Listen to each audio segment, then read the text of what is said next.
and welcome to the Winchester and District Allotment Society. My name is James Kelsey and I'm our current chairman.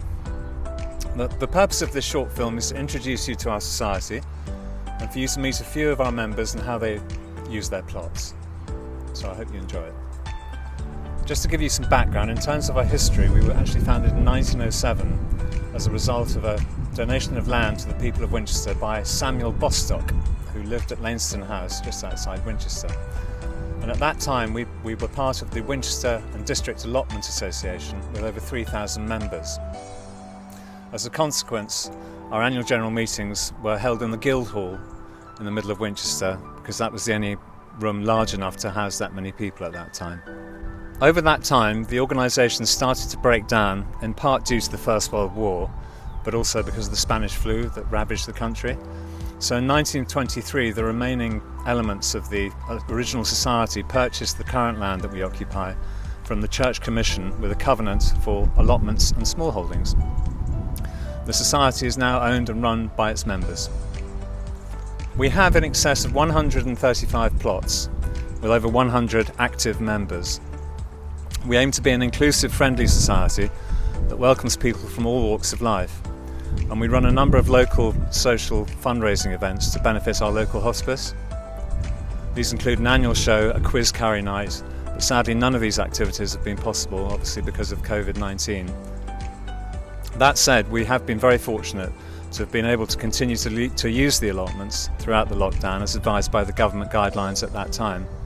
Interestingly, at the end of February, we had a waiting list of only 4 people. However, during lockdown, this period rose to 23 people, probably in part due to concerns over food security and the fact that people were also working from home. If you are interested in getting an allotment, do get in touch with us by using the details at the bottom of the screen. Thank you.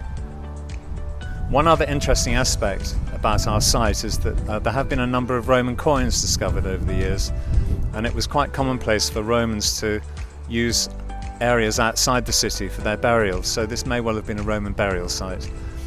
One day maybe we'll get the archaeologists in and we'll maybe dig up a little bit more history.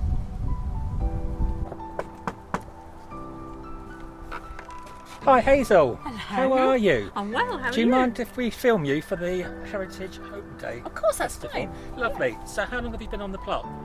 I've had this half a plot for 2 years now, actually, and I got so into it that I've got a half a plot next door, so I've now got a big full plot. Cool. Do you want to show us around?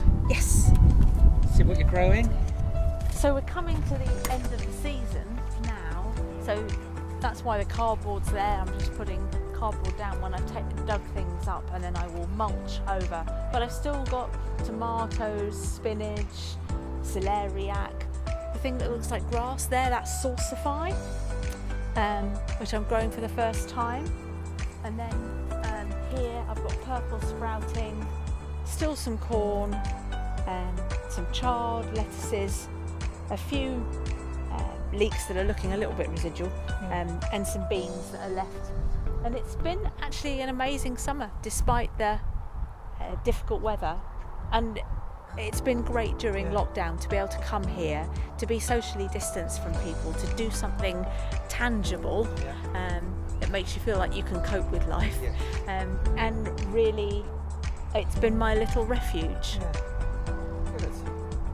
So, and that picture a bit as well as up there. Yes, we can't get through just yet, but you can see that I'm espaliering some fruit trees, and I've just had this bit for less than a year now. I've put up a greenhouse, put up a summer house that I got on free cycle. Wonderful summer house though, isn't it? I love the summer house. And then all kinds of stuff up there. So all my squashes and pumpkins and things are growing in abundance up there, and lots of flowers to take home too. And pumpkins. Pumpkins, Lots of pumpkins. Got quite a few pumpkins. Lovely. Yes. Lovely. It should keep me in food until Christmas, I reckon. You hope. I think so. I reckon that's what's going to happen. Right, well, I had a conversation with Hazel the other day about her pumpkins, and it's like, what do you do with pumpkins apart from making pumpkin soup, pumpkin pie, roasting it? So if anyone out there's got any suggestions or recipes for pumpkins, let us know. Thank you very much. All right, Hi, right, now we're down at the plot of Barbara and Gary. Hi guys. Oh, yeah. How long have you been down at this plot? Just about 2 years now. 2 years. What are you growing at the moment? A bit of everything. A bit of everything. Would you like to show us around? Yeah. Sure. So bear in mind, it's still a bit of a construction site, but it was a bomb site when we first got this. It had sort of man-height brambles, so bear with us. We found out this year that cosmos grow really tall. They were supposed to be short little flowers, but there's zucchini hiding behind them. And first year raspberries. What's left over, the tomatoes and the tomatillos have been a massive discovery. So it's the plants toward the back, and you get little fruits that have sort of a paper covering, and they're brilliant with Mexican food.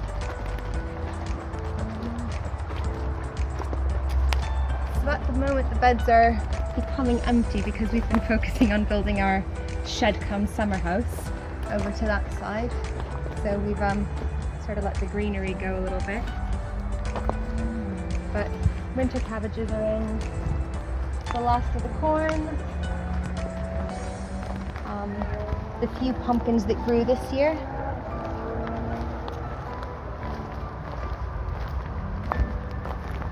Had some chard. This was a cabbage cage, but it's just storing stuff for us at the moment.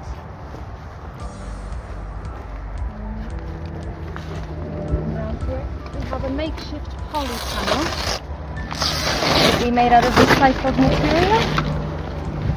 So it's old scaffolding and just stuff that we pulled from skips or had donated to us. That's doing really well. That has all the cucumbers, the aubergines, peppers, chilies, lemongrass, ginger, you name it, it's in there. A little sort of wildlife corner that's coming together. It's got some resident frogs in it already this year, and that's out of a tub that we pulled out of a skip as well.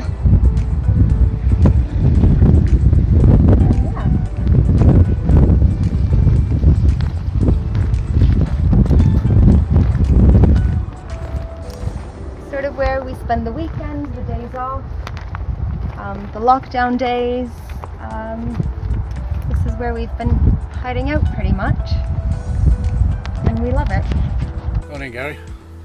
Right, so here we are back at Bill's allotment, where today he is going to be pressing some apples that he has grown on his plot, and he's going to be making apple juice. Is that correct? I'm going to make apple juice, and if there's enough, I will turn some of it into cider.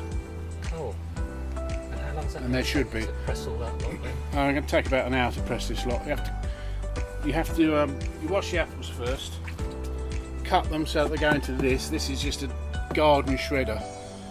You can buy very expensive apple shredders for about 400 quid, or you can get this for a tenner off eBay. Guess what? So you chop them up roughly to put them in there, then this shreds them finely into there, and then once I've got a load, I will load it into the press, put the top on, press it out, and then the juice will flow out at the end. So that's it. We are all set, pretty well ready to go. I just need to start the generator to power this. So the barrel is now full, can't realistically get any more, and you can see the juice is naturally running anyway. But what I'll do now is I'll put the top on the press,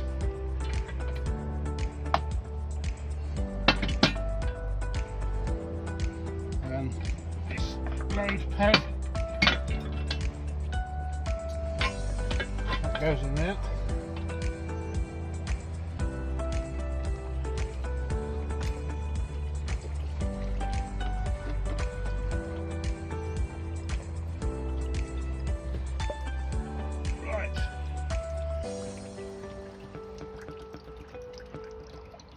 Quite cloudy, but that will settle.